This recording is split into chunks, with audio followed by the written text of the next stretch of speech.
क्या कभी आपने ये महसूस किया है कि आप पूरी रात सोते हैं, फिर भी सुबह उठते समय शरीर में थकान बनी रहती है? ऐसा लगता है मानो शरीर पर कोई अनदेखा बोझ रखा हो। बाल झड़ने लगते हैं, त्वचा रूखी हो जाती है और बिना ज्यादा खाए भी वजन बढ़ने लगता है। हम डॉक्टर के पास जाते हैं, ब्लड टेस्ट कराते हैं और रिपोर्ट में लिखा आता है थायराइड इम्बैलेंस। हमें लगता है कोई बात नहीं, सुबह एक गोली खा लेंगे सब ठीक हो जाएगा। लेकिन क्या सच में सब ठीक हो जाता है, या फिर वही बेचैनी, गले में अटका हुआ सा वह गोला, वही भारीपन सब जस का तस बना रहता है? आज हम थायराइड को सिर्फ मेडिकल किताबों की बीमारी नहीं, बल्कि आपकी जिंदगी की सच्चाई से जोड़कर समझेंगे।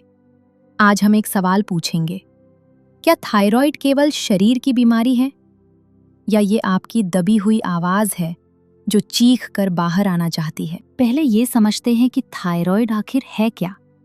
हमारे गले में एडम्स एप्पल के ठीक नीचे एक छोटी सी ग्रंथि होती है, तितली के आकार की। इसी को कहते हैं थायराइड ग्रंथि। ये हमारे शरीर का इंजन है। जैसे गाड़ी में एक्सीलरेटर होता है, वैसे ही थायराइड तय करता है कि हमारा शरीर कितनी तेजी से काम करेगा। जब ये ग्रंथि सुस्त हो जाती है, जिसे हाइपोथायरॉयडिज्म कहते हैं, तो शरीर की गति धीमी पड़ जाती है, थकान बढ़ती है, वजन बढ़ने लगता है और मन भी भारी सा रहने लगता है। मेडिकल साइंस कहती है कि ये ऑटो इम्यून कारणों से हो सकता है या आयोडीन की कमी से, और ये बात बिल्कुल सही है।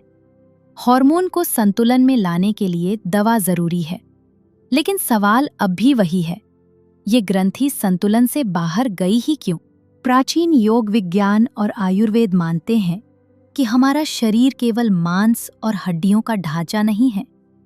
इसके भीतर ऊर्जा केंद्र होते हैं, और जहां आपकी थायराइड ग्रंथि स्थित है, वहीं होता है विशुद्धि चक्र, यानी कंठ चक्र।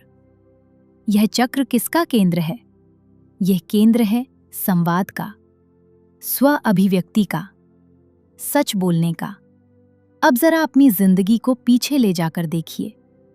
पिछले कुछ वर्षों में कितनी बार आपको गुस्सा आया, लेकिन शांति बनाए रखने के लिए आपने उसे पी लिया? कितनी बार आपको ना कहना था, लेकिन दूसरों को खुश करने के लिए आपने हाँ कह दिया? कितनी बार आप अपने लिए खड़े होना चाहते थे, लेकिन लोग क्या कहेंगे या झगड़ा ना हो जाए सोचकर चुप रह गए? जब हम अपनी भावनाओं को, अपने शब्दों को अपने ही गले में रोक लेते हैं, तो वह ऊर्जा वहीं अटक जाती है, और वही अटकी हुई ऊर्जा धीरे धीरे दबाव बन जाती है। यही दबाव एक दिन शारीरिक बीमारी का रूप ले लेता है, जिसे हम थायराइड कहते हैं। क्या आपने गौर किया है, थायराइड की समस्या महिलाओं में ज्यादा क्यों पाई जाती है? आंकड़े बताते हैं कि महिलाएं पुरुषों की तुलना में थायराइड से कहीं अधिक प्रभावित होती हैं। क्यों? क्योंकि सदियों से हमें सिखाया गया है, धीरे बोलो, सब सहन करना सीखो, सबकी खुशी पहले, अपनी बाद में। अक्सर थायराइड उन्हीं लोगों को होता है जो हर किसी को खुश रखना चाहते हैं, जो दूसरों का ख्याल रखते रखते अपनी पहचान भूल जाते हैं। आप शायद वही इंसान हैं जो घर में सबका ध्यान रखते हैं, जो कभी शिकायत नहीं करते, जो अपनी तकलीफ छुपा लेते हैं ताकि कोई और परेशान ना हो। लेकिन आपका शरीर झूठ नहीं बोलता।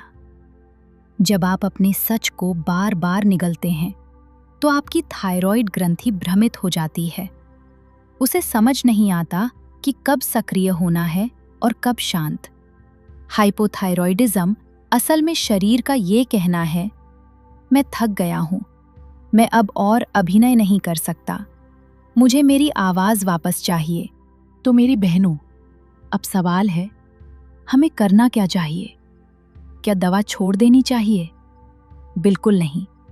चिकित्सीय उपचार जारी रखें, लेकिन यदि आप जड़ से इलाज चाहते हैं, तो आपको 2 स्तरों पर काम करना होगा।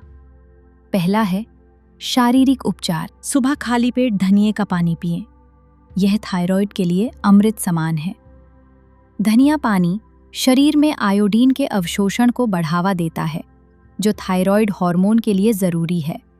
यह हार्मोनल इम्बैलेंस को नियंत्रित करने में मदद करता है। धनिये में एंटी इन्फ्लेमेटरी गुण होते हैं, जो थायराइड से जुड़ी सूजन को कम करने में सहायक होते हैं। यह गले की सूजन और असुविधा को भी दूर करता है। 1 चम्मच धनिये के बीज को 1 ग्लास पानी में रात भर पानी में भिगो दें। सुबह इस पानी को उबालें और छान लें। अपने आहार में ब्राज़ील नट्स, मखाने शामिल करें। इनमें सेलेनियम होता है, जो थायराइड का पोषण करता है। प्याज, लहसुन, टमाटर अपने भोजन में इस्तेमाल करें। ये आयोडीन से भरपूर होते हैं, लेकिन अत्यधिक आयोडीन से बचें। रोज सुबह उठकर उज्जाई प्राणायाम करें।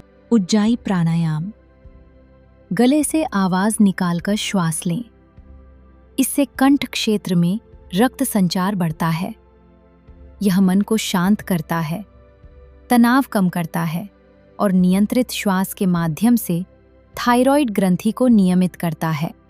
दूसरा है भावनात्मक उपचार, जो कि सबसे ज़रूरी है। आपके हार्मोनल इम्बैलेंस के लिए आपके इमोशंस भी रिस्पॉन्सिबल हैं। अब समय है, अपनी आवाज़ वापस पाने का समय है। गायन और गुनगुनाना, चाहे बाथरूम में ही क्यों ना हो। मम की ध्वनि थायराइड और वेगस नर्व को सक्रिय करती है। लेखन, जो बातें आप किसी से नहीं कह पाती हैं, उन्हें कागज़ पर उतारिए। अपने इमोशंस को अपने अंदर बंद मत रहने दीजिए। सच बोलिए। दूसरों को खुश करने लिए हाँ मत बोलिए। छोटी बातों से शुरुआत करें। अगर थक गए हैं तो ना कहना सीखिए।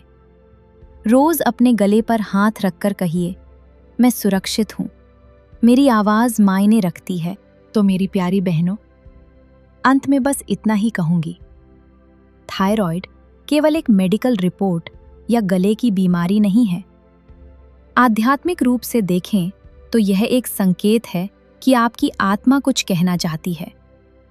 शायद बरसों से आपने अपनी बातें, अपना गुस्सा, अपने सपने या अपनी ना को अपने गले में दबा रखा है। ये बीमारी आपको हराने के लिए नहीं, बल्कि आपको जगाने के लिए आई है। ये आपसे कह रही है, अब और चुप मत रहो। आज खुद से वादा करें, अब आप अपनी भावनाओं का गाला नहीं घोटेंगी। गाइए, चिल्लाइए, रोइए या हंसिए, लेकिन अपनी उस विशुद्धि यानी थ्रोट चक्र को खोल दीजिए। यकीन मानिए, जिस दिन आपकी आवाज़ आज़ाद होगी, उस दिन से ये बीमारी भी आपके शरीर से विदा लेना शुरू कर देगी। आप एक योद्धा हैं और आप इस जंग को ज़रूर जीतेंगी। अगर आज की इस वीडियो ने आपको थोड़ी भी हिम्मत दी है या आपकी सोई हुई उम्मीद को जगाया है, तो लाइक बटन ज़रूर दबाएं। ये मेरे लिए बहुत मायने रखता है। और हाँ, इस वीडियो को उस हर माँ, बहन या सहेली के साथ शेयर ज़रूर करें जो थायराइड से चुपचाप लड़ रही है। शायद आपका एक शेयर उसे ये एहसास दिला दे कि वो अकेली नहीं है।